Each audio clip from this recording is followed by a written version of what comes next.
Por favor, si abren sus escrituras al libro de Jeremías en el capítulo 18,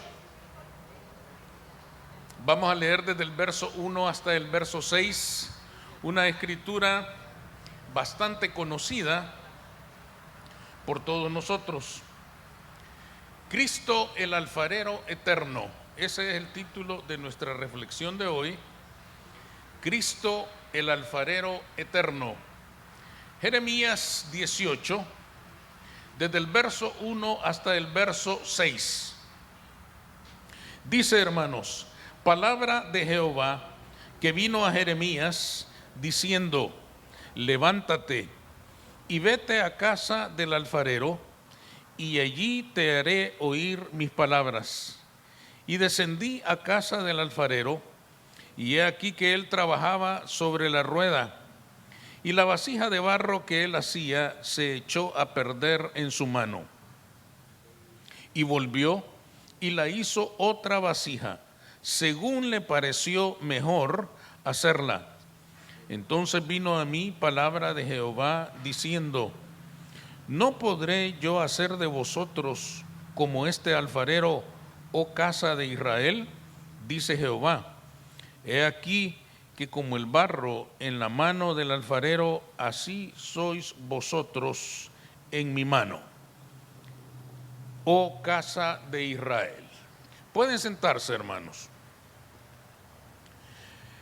Estos versículos que hemos leído, hermanos, son parte de una historia impactante que nos deja a todos nosotros grandes enseñanzas.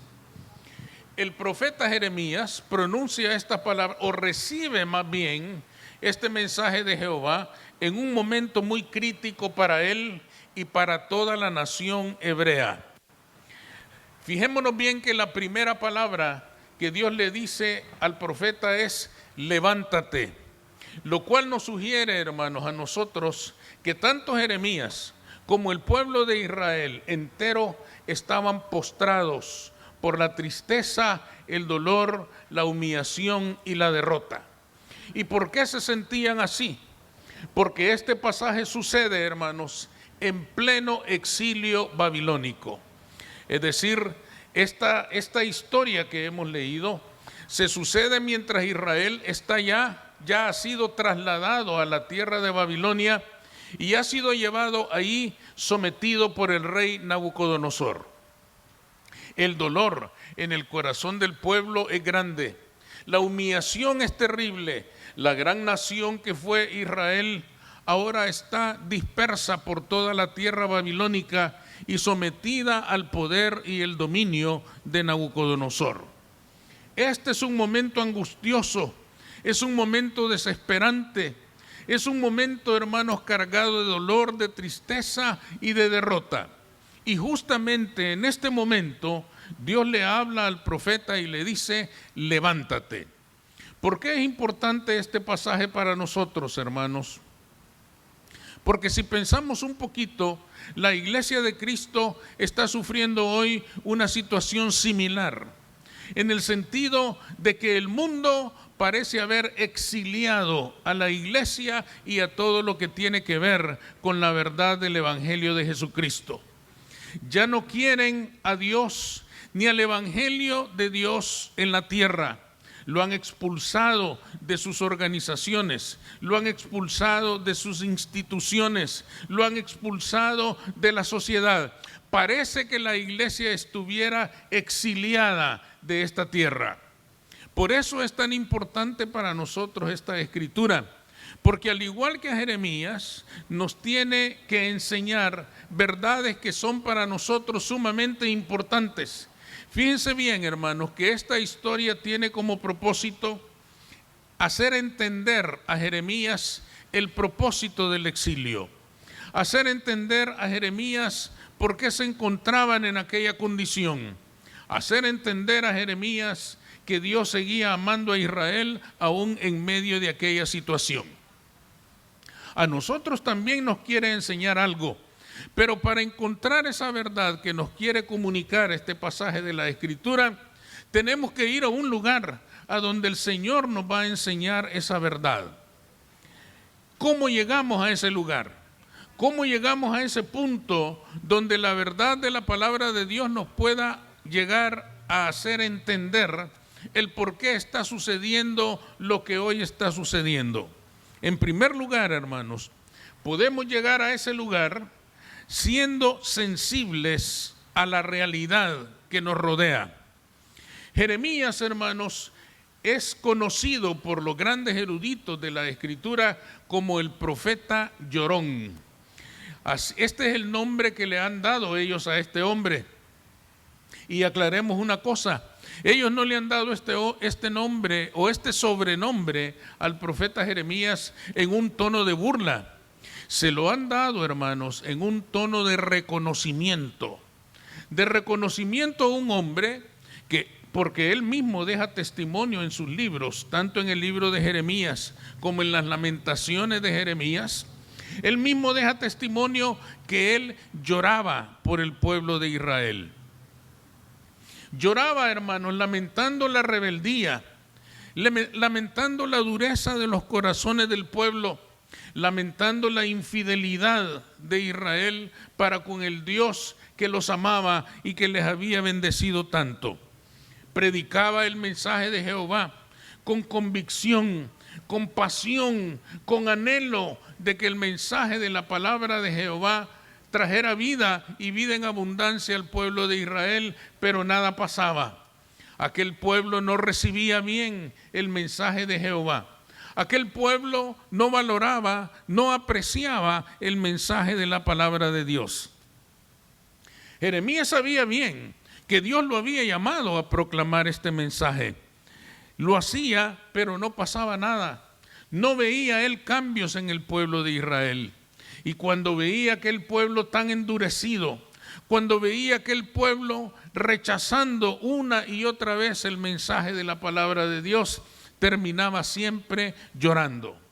Por eso le llamaron así, porque este hombre lloraba con mucho dolor, con mucha pena por la incredulidad de Israel. Lloraba con mucha pena por la necedad de aquel pueblo a quien Dios estaba buscando intensamente para bendecirlo.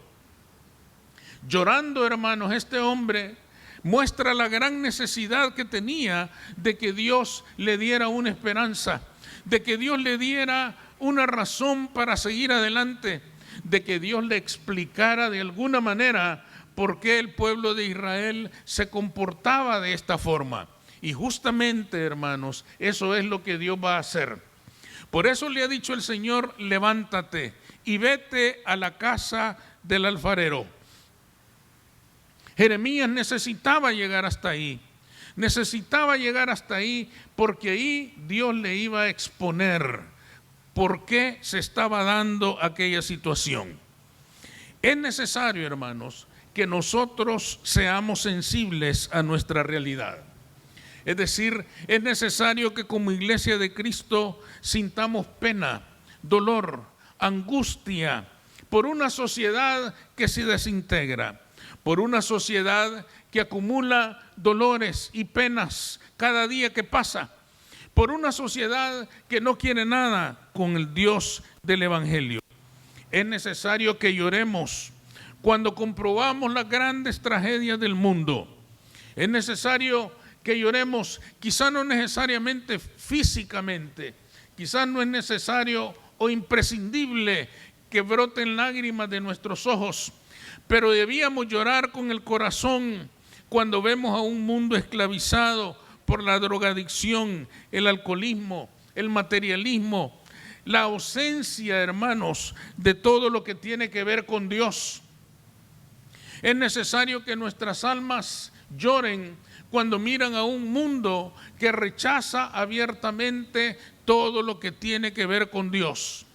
Rechaza abiertamente todo lo que tiene que ver con la verdad del Evangelio de Jesucristo. A diario vemos las noticias y comprobamos cuánta gente muere de hambre, cuánta gente muere por causa de una violencia brutal y cada vez más desmedida que reina en el mundo de hoy. Cada día muchos niños sufren el abandono de esta sociedad que les está robando todos los principios y todos los valores que en otras generaciones fueron fundamentales para su desarrollo. Cada día miramos con dolor cómo los niños crecen hoy sin valores verdaderos que les servirán para enfrentar la vida adulta. Eso nos tiene que hacer llorar, eso nos tiene que hacer gemir. No es el momento, hermanos, de pensar de ninguna manera que gracias a Dios nosotros no somos como ellos. No es el momento de pensar, hermanos, de que gracias a Dios nosotros ya somos salvos. Desafortunadamente eso puede estar pasando. Puede estar pasando en el sentido de que todos nosotros miramos todo lo que pasa a nuestro alrededor y mientras no nos alcance a nosotros, no ha pasado nada. Ese sentimiento debe desaparecer de nuestros corazones, porque todo lo que pasa a cualquier persona en este mundo nos debe pasar a todos, porque Cristo murió por todos nosotros. Por los que estamos en la iglesia y por los que no estamos en la iglesia. Ya no es tiempo, hermanos, de quejarnos de todo lo malo que pasa en el mundo. Ya no es tiempo de vivir señalando todo lo malo que pasa en el mundo como algo inevitable. Es el tiempo de levantarnos. Escuchemos el mensaje de Dios a Jeremías. Levántate. Levántate. Con esas palabras le estaba diciendo el Señor, deja ya de llorar y de quejarte por todo lo malo que pasa en el mundo. Levántate y anúnciales mi mensaje, porque es lo único que les puede traer esperanza. El mensaje para nosotros es el mismo. No es tiempo de estar criticando o condenando lo que el mundo hace o lo que el mundo no hace. Es tiempo de levantarnos y proclamar el Evangelio de Jesucristo con la convicción de que solo conociendo al Cristo Salvador, ellos también podrán ser salvos y tendrán una esperanza en esta vida. Levantémonos en el nombre de Cristo, porque el mundo necesita esperanza. En segundo lugar, hermanos, llegaremos al entendimiento de estas cosas comprendiendo el plan de Dios. Aquel alfarero, hermanos, obviamente no era un alfarero cualquiera. Dios le dice a Jeremías, vete a casa del alfarero, y no le da más indicaciones, no le da una dirección, no le dice vete por esta calle o aquella. ¿Se acuerdan de Saulo de Tarso? Cuando él se convirtió, le dice vete a la casa, a la calle derecha, es decir, le dieron una dirección. Pero a Jeremías no se le dan ninguna indicación. ¿Y por qué no se le dan indicaciones? Alfareros habían muchos en aquel tiempo. El oficio del alfarero, hermanos, era un oficio muy común. Y la alfarería era una actividad tan necesaria en la vida de aquellos tiempos que alfareros habrían en grandes cantidades. Por lo tanto, ¿a cuál alfarero iría él? El Señor no le da indicaciones, simplemente le dice, vete a la casa del alfarero. ¿Por qué no le da más direcciones? Seguramente, hermanos, porque este alfarero era reconocido por su oficio. Seguramente porque este alfarero era el mejor de todos. Seguramente porque al decir el alfarero, todo el mundo entendía que se referían a aquel hombre que ejecutaba su oficio de una manera tan perfecta, tan extraordinaria, tan admirable que no necesitaban más señas para llegar a él. Podemos creer entonces, hermanos, que este alfarero era el mejor de todos, el maestro de todos los alfareros. Y allí, con ese hombre, hermanos, con ese sencillo alfarero, tiene Jeremías la comprensión del plan de Dios para su pueblo. Nosotros vemos en la descripción del pasaje que el vaso que hacía el alfarero se echó a perder. Pero dice claramente que él no desechó aquel barro. El barro que hacía se arruinó. Ustedes han visto cómo moldean los alfareros artesanales las piezas que hacen. Con el pie le dan vuelta a una rueda y ellos le van dando forma con sus manos. En un determinado momento aquella pieza se echa a perder. Pero el alfarero, hermanos, no toma ese barro y lo tira y dice, tráiganme otro porque este se arruinó. Sino que dice que lo volvió a tomar y la hizo mejor de lo que antes era. Es decir, hermanos, este alfarero, tan excelente como era en su oficio, se da cuenta de que ya había trabajado bastante en aquel barro. Ya probablemente lo había limpiado de muchas impurezas. Ya le había quitado muchas cosas que le sobraban y había puesto cosas que le faltaban. Sin embargo, la vasija se echó a perder, pero él no tira el barro, lo retoma en sus manos y dice, ahora lo voy a hacer mejor de lo que antes era. Ahora la voy a hacer mejor de lo que estaba haciendo y se echó a perder. ¿Y por qué no tiró ese barro, hermanos? Porque él sabía que ese barro era de calidad. Porque él sabía que aquel barro, hermanos, era útil, era bueno, servía para los fines para los cuales él quería crear aquella vasija. El material, hermanos, en que previamente había trabajado, no lo iba a tirar, no era desechable. Él seguía apreciando aquel barro y decía, de aquí voy a sacar yo algo mucho mejor que lo que estaba haciendo algo. Con esto le quería decir a Jeremías, yo no he desechado al pueblo de Israel. A pesar de sus rebeldías, a pesar de su soberbia, a pesar de su infidelidad, a pesar de su necedad, yo no he despreciado a este pueblo. Y no lo he despreciado porque he trabajado mucho en él, porque le he dedicado mucho a este pueblo, porque lo he amado, porque lo he cuidado, porque lo he bendecido. No voy a desechar a este pueblo, sino que lo voy a hacer mejor de lo que antes era. En otras palabras, hermanos, el Señor le estaba diciendo a Jeremías, el exilio ha acontecido para que este pueblo sea mejor de lo que antes era. Y si ustedes se fijan, este propósito se cumplió. Cuando ustedes leen el regreso del pueblo de Israel del exilio, 70 años después, regresan siendo un pueblo distinto, un pueblo que ama a su Dios. Ustedes leen en Nehemías, por ejemplo, que en cuanto regresaron los primeros judíos del exilio, ¿qué fue lo primero que hicieron? Restaurar los muros de la ciudad. Y después de restaurar los muros de la ciudad, restaurar el templo y dar inicio otra vez al culto mosaico. ¿Qué quiere decir esto, hermanos? Que el propósito se cumplió. Israel regresó de aquella experiencia tan terrible siendo un pueblo mejor de lo que antes era. Antes habían despreciado a Jehová, ahora lo amaban. Antes habían adorado a otros dioses extraños, ahora adoraban a Jehová. Antes habían construido templos para dioses extraños, ahora reconstruían el templo de Jerusalén para la gloria del nombre de Jehová. Era un pueblo diferente, se había cumplido el plan de Dios. ¿Por qué es importante esto para nosotros? Porque nosotros también tenemos que levantarnos, pero tenemos que levantarnos entendiendo que aún el incrédulo es el mejor barro en las manos de Jehová.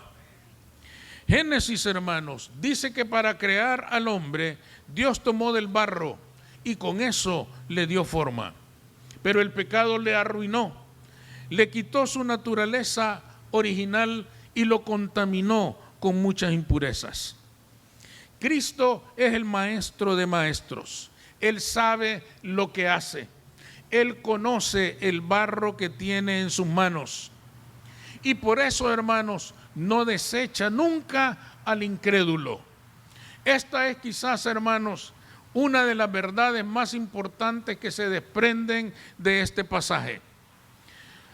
Cuando nosotros vemos al mundo presente rechazando las cosas de Dios, Cuando nosotros vemos al mundo presente jactándose de vivir sin Dios, en nuestro corazón puede anidar una actitud de rechazo hacia este mundo terrible, pero en el corazón de Dios no existe tal cosa. Dios, hermanos, sigue amando a esta generación aunque rechace su nombre y su evangelio. Nunca desechará al incrédulo, lo va a retomar en sus manos y quiere moldearlo para hacerlo mejor de lo que antes era. Cristo no lo desecha porque está seguro, hermanos, de que aún el mundo incrédulo es el mejor barro que puede tener en sus manos. ¿Y por qué es el mejor barro? ¿Por qué es el barro más excelente que puede tener en sus manos? Porque es sumamente costoso. Porque Cristo compró ese barro con el precio de su sangre en la cruz del Calvario. Porque Él murió por todos. No murió solo por los salvos, murió por los salvos y por aquellos que aún no le conocen. Son el mejor barro porque Cristo lo compró con su sangre. Cristo no lo desecha. Por eso el Señor le dice hoy a su iglesia: cuando mires el barro incrédulo, cuando mires ese barro lleno de soberbia, de orgullo, de autosuficiencia, ese barro que abiertamente niega la verdad de Dios, no lo desprecies, no lo deseches. Al contrario, así como Dios no nos desechó a nosotros cuando andábamos en rebeldía, asimismo tampoco los rechaza a ellos en su presente rebeldía. Cristo nos está diciendo que nos levantemos y que busquemos a ese mundo incrédulo, sin olvidarnos que nosotros no somos los que lo vamos a cambiar. Fíjense que en este pasaje el Señor le estaba diciendo a Jeremías: ¿no podré hacer yo así con el pueblo de Israel? Es decir, el Señor le está diciendo a Jeremías: quien le va a dar una nueva forma a este barro soy yo, no eres tú. Yo creo que el Señor le estaba diciendo a Jeremías: deja de llorar tanto, llora pero no tanto, porque el que lo va a transformar soy yo. Yo lo tengo en mis manos y así podré hacer de Israel una nación mejor de lo que antes era. Con esto el Señor nos está diciendo a nosotros, hermanos, que no nos desanimemos cuando el mundo rechaza al evangelio. No nos desanimemos porque nosotros no somos el alfarero. Ellos son el barro, sí, pero nosotros no somos el alfarero. El alfarero eterno se llama Cristo Jesús y Él es el que les va a dar una nueva forma. Él es el único que los puede convertir en una nueva criatura. Ni Jeremías ni nosotros lo podemos cambiar, solo Cristo los puede cambiar. Por lo tanto, no nos desanimemos cuando alguien rechaza el evangelio de la salvación. Recordémonos que a lo mejor también nosotros lo rechazamos en algún momento y sin embargo Cristo no nos abandonó, nos siguió buscando hasta que nos alcanzó para la gloria de su nombre. Que no nos desanimen, hermanos, las actitudes, incluso groseras, del mundo cuando le presentamos el evangelio. Recordémonos que nosotros no somos el alfarero. El alfarero eterno se llama Jesús de Nazaret y Él es quien va a transformar a este mundo. Él es quien va a cambiar la realidad de este mundo. Él es el que le va a dar una vida nueva. Concluyamos entonces, hermanos. Es fácil desanimarse en un mundo como este que nos ha tocado vivir y que cada día se muestra más opuesto a todo lo cristiano. Pero el Señor nos dice que nos levantemos para llevar el mensaje de salvación a toda criatura. No nos preocupemos, hermanos, por lo que puedan respondernos a nosotros. Nosotros no vamos a hacer la obra de la salvación. Solo el que pagó el precio por ellos los puede salvar. Y quien pagó el precio es Jesucristo. Él es el Salvador. Por lo tanto, proclamemos a Cristo como el Salvador. Proclamemos a Cristo y Él sabrá retomar ese barro para hacer una mejor obra con ellos que la que se ha hecho hasta este momento. Vamos a orar. Señor, te damos gracias, Cristo, en esta mañana, porque ciertamente, Señor, vivimos tiempos muy difíciles, tiempos en los que parece que el mundo entero se ha puesto de acuerdo para rechazar toda la verdad de tu evangelio.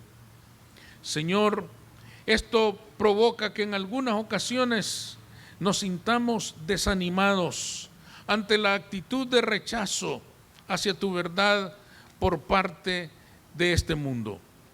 Pero mi Dios, tu palabra nos dice que tú eres el alfarero y el mundo es barro en tus manos, barro que tú compraste con el precio de tu sangre, barro valioso, costoso, porque tú lo pagaste con tu propia vida. Ayúdanos, Señor, para que en nuestros corazones nunca olvidemos que tú eres el que los va a salvar. Tú eres el que los va a transformar. Tú eres el único que puede hacer con ellos una nueva obra mejor que la que antes se ha hecho. En tu nombre, Cristo Jesús. Amén.